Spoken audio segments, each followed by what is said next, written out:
Hey there, hey. This is Latoya J. Thank you for tuning in.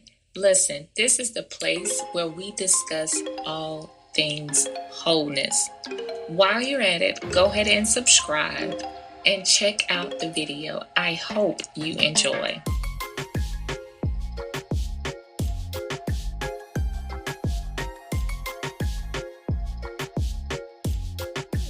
So, thank you for tuning in. I'm so glad that you are here for this topic. This topic here is an eye opener for anyone that is starting their journey on wholeness, like trying to get there. Today, we are discussing the barriers that is blocking an individual from walking in wholeness. What is keeping you stuck in that place? So, just identifying the first piece, like that small piece to the whole puzzle. See what I did there? The piece, that one piece that starts the whole puzzle, is awareness. So today we are dropping a few, not all, there's many, but we will discuss a few of those barriers that is keeping one from walking in full wholeness. So if you're feeling stuck, if you're feeling frustrated, if you feel like you just cannot get ahead, stay tuned and see if you can identify with some of these barriers. So one of the barriers to wholeness is the fear of vulnerability. You have this fear of being vulnerable. You're not wanting anyone to come in, and you're not opening yourself up to struggles or to the weaknesses that you have. And the thing about that is, you cannot get further if you don't confront where you are. If you're not in a vulnerable state to let someone in, they can't help you. So that alone is a barrier in itself. The fear of vulnerability, the fear of being vulnerable and letting someone into that space and sharing your weaknesses, sharing those moments of frustration and struggles. Because the idea is, if you let someone in to help you in those areas, they can point out the blind spots, and then they can help you navigate that area that you struggle with the most, and give you some tips, some keys on working through those things. But it doesn't happen if you're not vulnerable. This is probably the biggest barrier and blockage ever. However, we're going to talk about it, and that is unforgiveness. Listen, unforgiveness is so crucial to affecting your wholeness process. You are unforgiving towards others of what they said or what they've done. You may be unforgiving to yourself because it's like, maybe I shouldn't have made those decisions or those choices. You could be unforgiving towards God because why do you even have me in this state? The problem with unforgiveness is that it creates bitterness. It creates this blockage from going forward. Like, it keeps your heart trapped in this cage and it keeps it locked.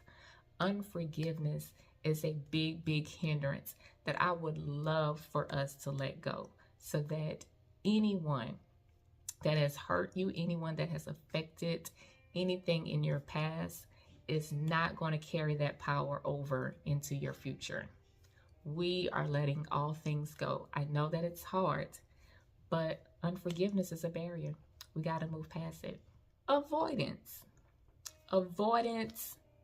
denial, however you want to call it, but it is a barrier from moving forward.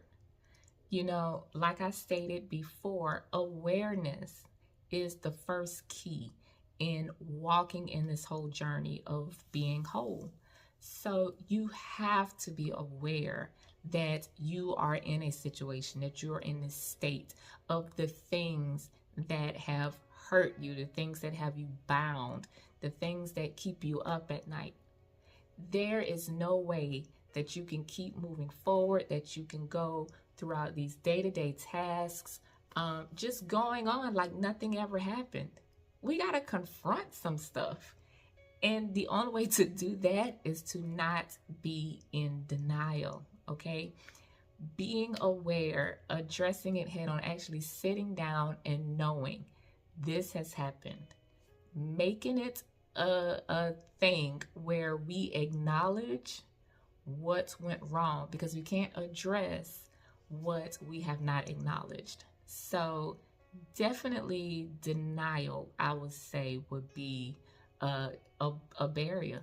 Avoidance is a blockage, but we're getting there. We're going to move these things out of the way. This may be a tough one to hear, but this is also crucial. They are all crucial, to be honest. But here's one: lack of surrender. You want total control. It don't happen that way.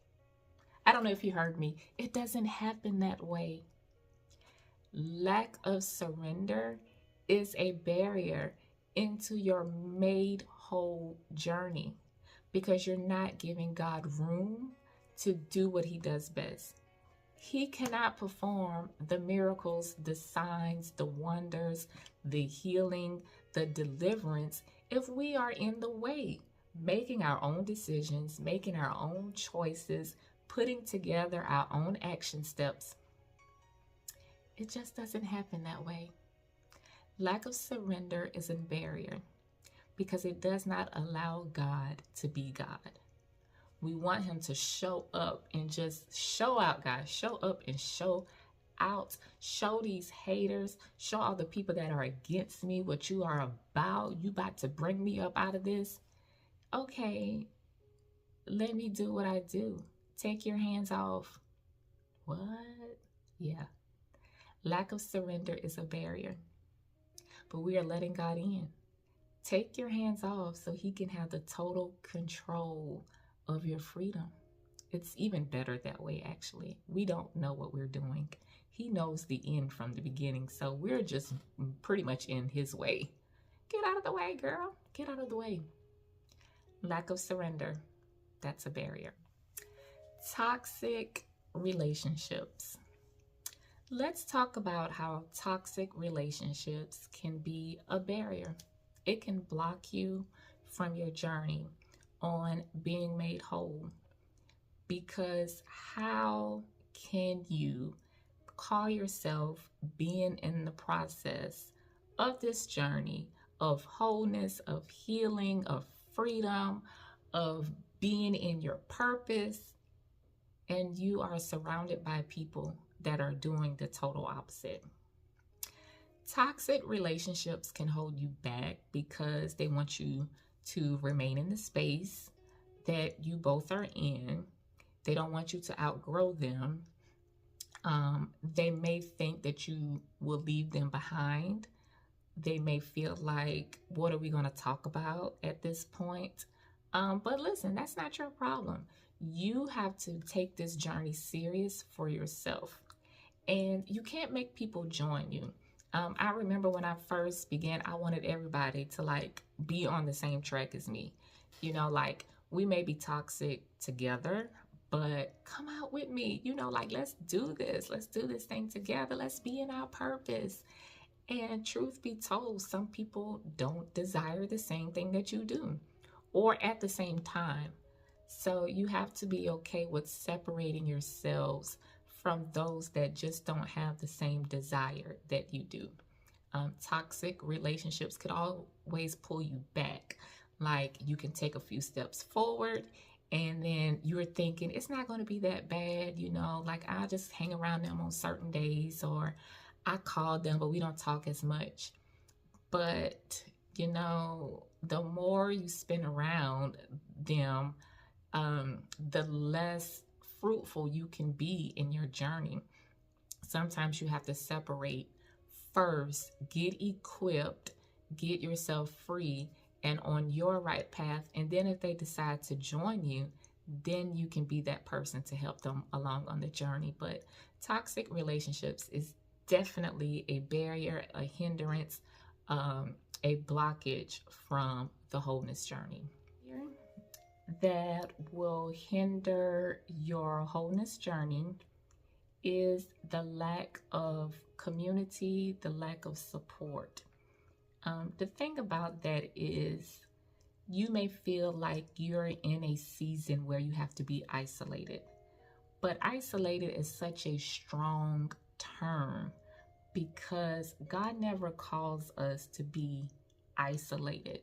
He actually desires us for us to be like in community, for us to be partners with someone. Um, the Bible discusses iron sharpens iron. Even when Adam was by himself, he was like, it's not good for man to be alone. I'm going to bring a helpmeet. And I know we discussed that like in relationship terms, but that can go for friendships, that can go for community involvement.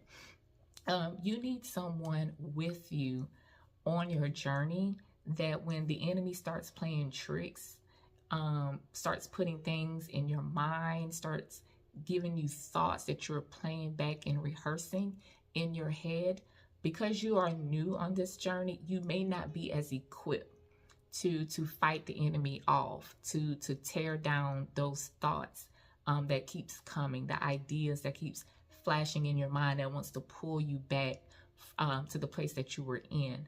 So you're going to need support. You're going to need community that can help pray for you, that can help encourage you, that can help keep you accountable.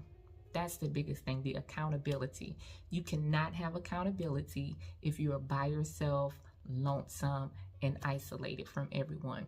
So again, the biggest barrier, the biggest blockage, the biggest hindrance in the wholeness journey is lack of community. Find you someone that can mentor you, that can coach you, that can just talk you through the journey that you are setting out for yourself. It's a beautiful journey, but it's also hard. It's also rough because, we're so new, and there are a lot of things that we are tearing off of, tearing away from us that we thought fit us that really doesn't. It goes against, the will of God for our lives. So it just helps having someone that you can actually talk to about your journey and about the things that you are dealing with. Again, lack of support, lack of community, a barrier to wholeness. Being impatient with the process is a barrier. It is a blockage. It is definitely a hindrance in this wholeness walk.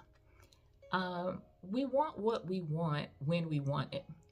And we don't understand that there is a making, there is a shaping, there is a molding, there is a identification process that is happening on this journey. Like we don't just wake up the next day and be like, all right, I'm whole now, that's it. Like, no, trust me, it is not it. That is literally just the beginning. But when we rush the process, we tend to put matters into our own hands. We start creating our own paths. We start doing things that we feel is right.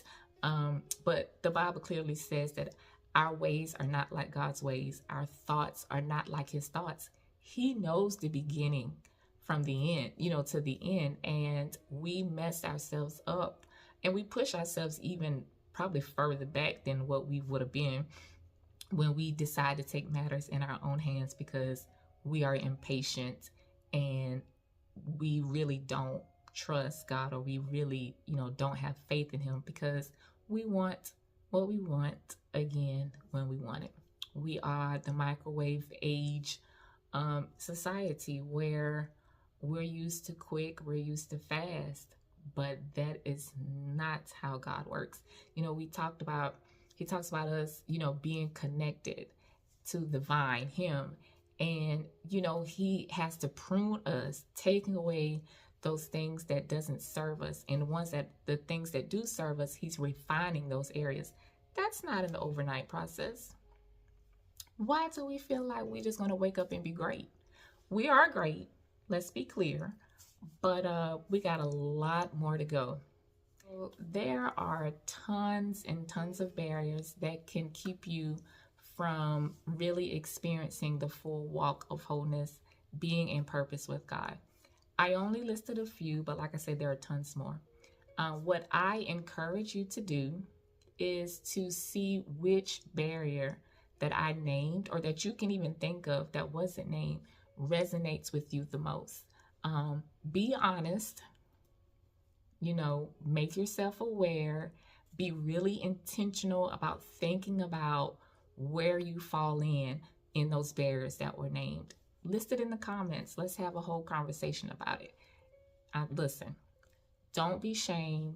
Don't feel like you're out here by yourself, because I promise you that I found myself in those barriers as well. And I had to do the work to get rid of them.